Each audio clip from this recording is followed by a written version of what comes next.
L'histoire se passe en Israël, en Galilée plus exactement. Là, il y a un homme, c'est un juif. Et il croise le chemin de Jésus. Il écoute parler de Jésus. Et là, lui aussi, il décide de le suivre. Il s'appelle Thomas. On peut l'appeler aussi Didine.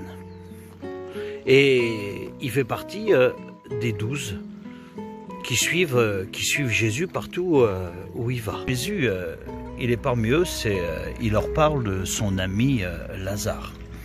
Il leur dit que Lazare, il est mort et qu'il allait voir Lazare. Et là, on s'aperçoit que Thomas décide, les disciples, d'aller aussi avec Jésus vers Lazare. Et voici qu'ils arrivent. Et là, les disciples sont là avec Jésus devant le tombeau de Lazare. Thomas, il est là. Et il voit la résurrection de Lazare. Il voit le miracle devant lui. Alors c'est vrai que leurs foi sont encouragées. Et ils marchent avec Jésus. Et voilà qu'à un certain moment, Jésus est arrêté. Jésus passe devant le tribunal, il est jugé. Jésus est condamné à mort. Les disciples ne comprennent pas. Et voilà que Jésus, on va le crucifier, on va le monter sur la croix. Alors là, les disciples sont là. Ils regardent Jésus crucifié. Mais ils le regardent de loin parce que ils ont peur. Les disciples sont désespérés. Ils comprennent plus. Jésus, on l'emmène dans un tombeau, qui est un sépulcre neuf. Et puis les disciples s'en vont. Et quand les disciples s'en vont, il semblerait que Thomas, lui, c'est l'homme qui il sait plus où il en est. Et on s'aperçoit qu'il n'est pas avec les disciples. Et il y a Marie de Magdala. Marie de Magdala, Jésus s'est montré à elle. Et il a dit, va dire à mes frères, je suis vivant. Et Marie de Magdala arrive, et là, elle voit Pierre et Jean, et elle lui dit que Jésus est vivant. Alors naturellement, une joie, le maître est ressuscité. Et là, on s'aperçoit que les disciples se réjouissent que Jésus est ressuscité. Par contre, Thomas, c'est l'homme qui est désespéré, c'est l'homme qui n'a pas eu les preuves, c'est l'homme qui aime voir pour croire. C'est quelqu'un qui est très sceptique. Et là voilà que les disciples ont soif de voir Jésus et se réunissent dans une pièce. Thomas, lui, il n'est pas avec eux. On ne sait d'ailleurs où il se trouve. Et voilà que Jésus se montre la première fois à ses disciples. Et les disciples sont pleins de joie, pleins d'enthousiasme.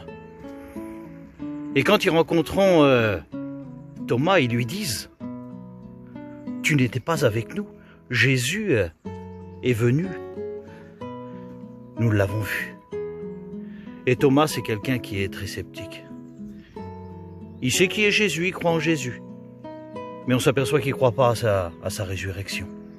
Il a dit, moi, quand je verrai Jésus, quand je verrai ses mains, les blessures des clous, quand je poserai mes doigts dans ses mains, quand je poserai ma main sur son côté, là, je verrai que Jésus a été ressuscité.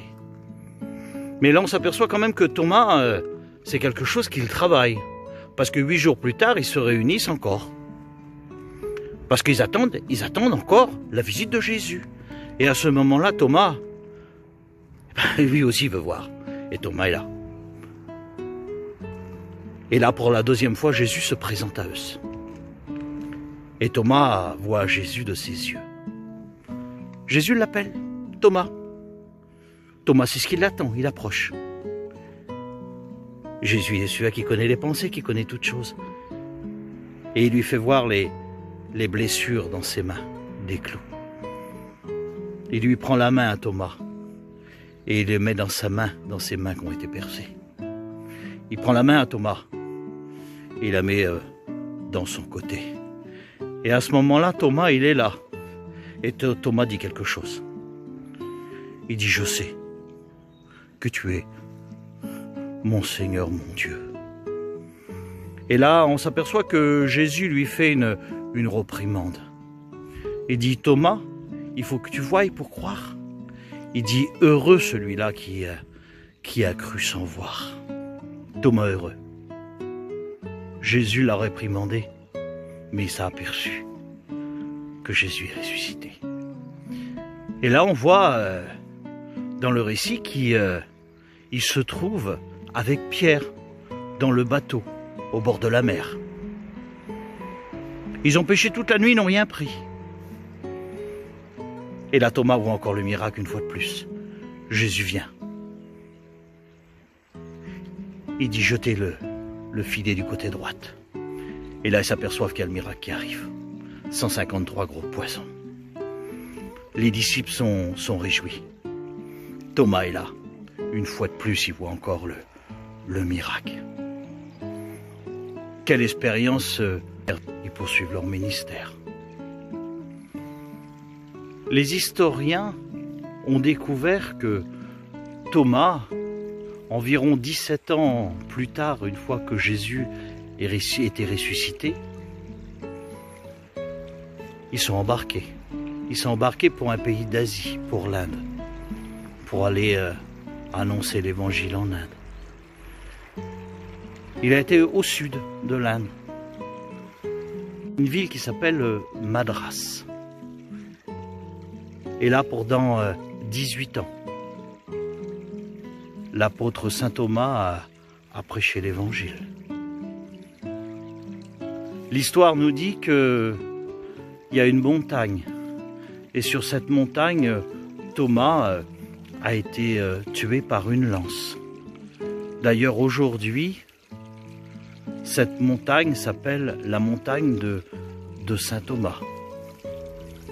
Thomas, le pionnier du christianisme en Inde. Si tu veux retrouver cette épopée formidable de Thomas, tu peux la retrouver dans l'évangile de Jean, chapitre 11, chapitre 20 et chapitre 21. Et je te dis, bonne lecture.